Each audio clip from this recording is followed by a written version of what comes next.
سورہ ہود کی 12واں سپارہ چل رہا ہے، 36 آیت ہے، اور 36 آیت سے یہ بات جا رہی ہے 49 تک۔ یہ میں صرف اس کا خلاصہ رکھوں گا۔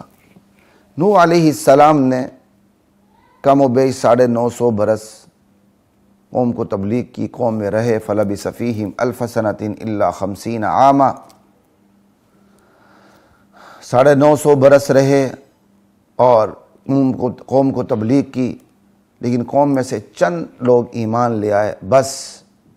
اور اللہ تعالیٰ نے پھر فرما دیا لن یؤمن من قومک الا من قد آمن، میرے بندے نو جو ایمان لا چکے تھے، جنہوں نے لانا تھا وہ لا چکے، اب تیری قوم کا کوئی فرد ایمان لانے والا نہیں ہے، اب بس ان پر عذاب آنا ہے اور عذاب نے ان کو غرق کرنا ہے۔ لہٰذا اس عذاب سے بچنے کے لیے آپ نے بھی تدبیر کرنی ہے، وہ یہ کہ کشتی بنانی ہے۔ یعنی ایمان تو ہے ہی ہے، عذاب آنا تھا کہ آسمان سے بھی پانی، زمین سے بھی چشمے پھوٹنے تھے، سیلاب کی کیفیت تھی، تو سیلابی عذاب آنا ہے۔ اب اس سیلابی عذاب سے بچاؤ کے لیے اول شرط ایمان ہے، اسباب کی دنیا میں، اور آپ لوگوں نے کشتی بھی تیار کرنی ہے۔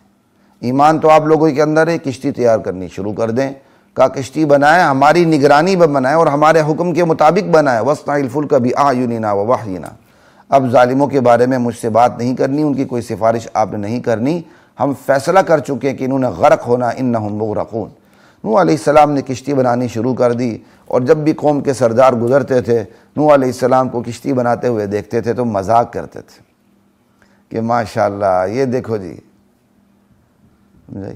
یہ کشتی بنا رہے ہیں، اب بڑائی کا کام کرنے لگ گئے ہیں، نبوت کا کام کرتے کرتے ترخانوں والا کام کرنے لگ گئے ہیں۔ سمجھ آئیے؟ لا الہ الا اللہ۔ قال ان تسخروا منا فانا نسخر منکم کما تسخرون۔ کہا کوئی بات نہیں، تمہارا وقت ہے، تم نے جو ہنسی کھیل تماشا ہمارے ساتھ لگانا ہے لگاؤ، ایک وقت آئے گا ہم تم پہ ہنسیں گے۔ لا الہ الا اللہ۔ ان قریب تمہیں معلوم ہو جائے گا کہ عذاب کس پر آتا ہے، رسوا کرنے والا۔ اللہ اکبر۔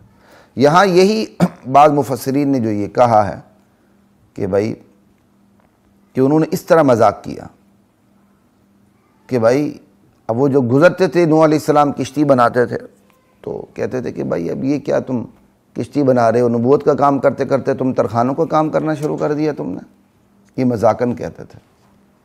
اور میری اپنی دانش میں الحمدللہ ذالکم مما علمنی ربی، میں یہ سمجھتا ہوں کہ چونکہ ان پر عذاب آنا تھا اور آپ کو بتا دیا گیا تھا ان میں سے کوئی بھی ایمان نہیں لائے گا، اور یہ عذاب بھی غرق کا ہے، انہم مغرقون، انہوں نے غرق ہونا ہے، تو نوح علیہ السلام نے اپنی قوم کو بتا دیا کہ اب عذاب آئے گا، اب تم نے غرق ہونا ہے۔ یہ یہاں یا کیا کہتے ہیں اندماج ہے، جو تفسیر کی اصطلاح ہے۔ یہ الحمدللہ جو میں نے اساتذہ سے اپنے والد مرحوم سے جب پڑھا، اصطلاحات پڑھی اور تھوڑا تفسیر پڑھا، تو ہر بات تو سامنے نہیں ہوتی، لیکن اس مقام پر الحمدللہ انہی اسباق کی روشنی میں اللہ تعالیٰ نے میرے دل میں یہ بات ڈالی کہ یہاں اندماج ہے، یہاں مفسرین کی باتوں پہ جانے کی ضرورت نہیں۔ بعضوں نے کہا جی وہ اس لیے ہنستے تھے کشتی بناتے ہوئے دیکھ کر نوح علیہ السلام کو کہ وہ اس طرح مذاق کرتے تھے، کل نبوت کا کام کرتے کرتے آئے تم ترخانوں کا کام کرنے لگ گئے ہو۔ لا الہ الا اللہ، یہ کہنے کی ضرورت نہیں ہے، کیونکہ ان میں سے کسی ایک نے ایمان بھی نہیں لانا تھا، یہ بھی بتا دی گیا نوح علیہ السلام کو، اور یہ بھی بتا دیا گیا انہوں نے غرق ہونا ہے۔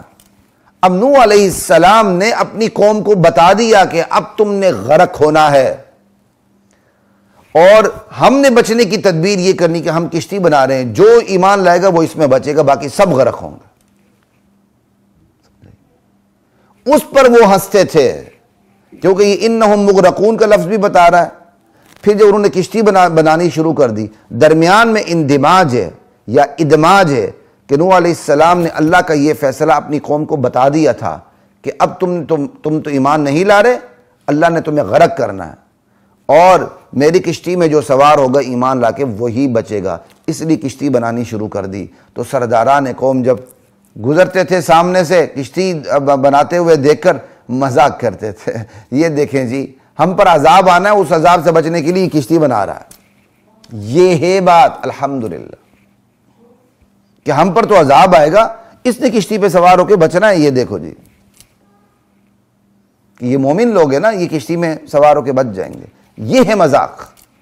اور یہ جو میں نے آپ کو تفسیر کی ہے قرآن کے سیاق و سباق سے پتہ چلتا ہے، ایک تو انہم مغرقون سے پتہ چلتا ہے، اور دوسرا فسوف تعلمون من یأتیہ عذاب یخزیہ سے پتہ چلتا ہے کہ نوح علیہ السلام کہہ رہے ہیں تمہیں معلوم ہو جائے گا کس پر رسوا کر دینے والا عذاب آتا ہے۔ اس کا مطلب نوح علیہ السلام بتا چکے تھے تم پہ عذاب آ رہا ہے۔ تو اس لیے جو مذاق ہے، اس مذاق جو قوم مذاق کرتی تھی، وہ مذاق کی صورت کیا ہے؟ مذاق کی یہ صورت آیت کے سیاق و سباق سے ہی لی جائے گی۔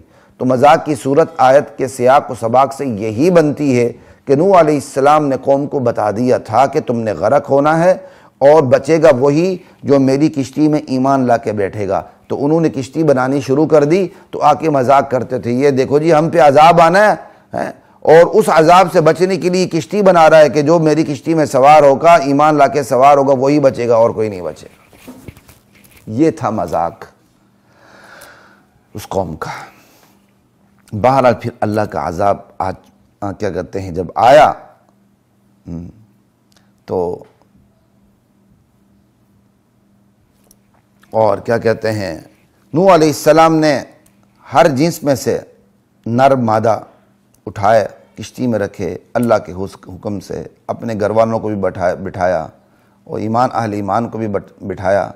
ہاں، گھر والوں میں نہ ان کی بیوی شامل ہوئی، وہ کافرہ تھی، نہ ان کا بیٹا جس کا ذکر آگے آ رہا ہے، اور باقاعدہ اللہ تعالیٰ یہ کہہ رہے ہیں وَمَا آمَنَ مَعَهُ إِلَّا قَلِيلٌ، بہت قلیل تعداد، 950 برس کے عرصے میں نوح علیہ السلام پہ ایمان لائے۔ بہرحال کشتی چل پڑی اللہ کے حکم سے، اور کیا کہتے ہیں اور موجوں کے پہاڑ تھے، اس میں کشتی جا رہی تھی۔ اس وقت بھی نوح علیہ السلام نے اپنے بیٹے کو سمجھانا چاہا، بیٹا نہیں سمجھا۔ بیٹا بڑا لاجک رکھتا تھا شیطان کی طرح، اس نے کہا میں پہاڑ پہ چڑھ جاؤں گا، بچ جاؤں گا۔ نوح علیہ السلام کہتے رہے آج کوئی بچانے والا نہیں، بچنے والا نہیں، وہی بچے گا جس پہ اللہ رحم کریں گے۔ بیٹا مانا نہیں، اس دوران موج آئی اور بیٹے کو لے گئی، بس۔ اللہ اکبر۔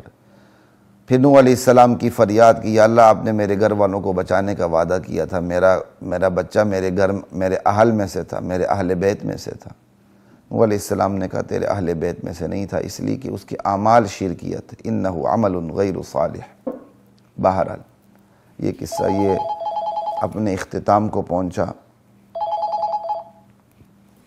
لا الہ الا اللہ۔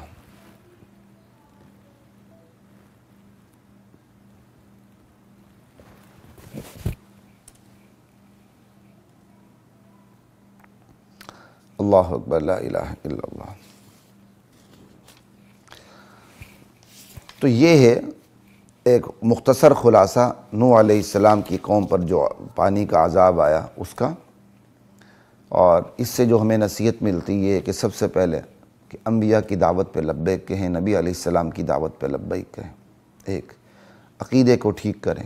دو، اور دین بیان کرتے ہوئے خوف نہیں کھانا، جو اللہ نے کہا بے خوف ہو جائیں۔ دین بیان کرتے ہوئے احساس کمتری کا شکار نہیں ہونا، کمپلیکس کا شکار نہیں ہونا۔ نوح علیہ السلام کو دیکھ لیں، اللہ نے کہا کشتی بناؤ، کشتی بنانی شروع کر دی۔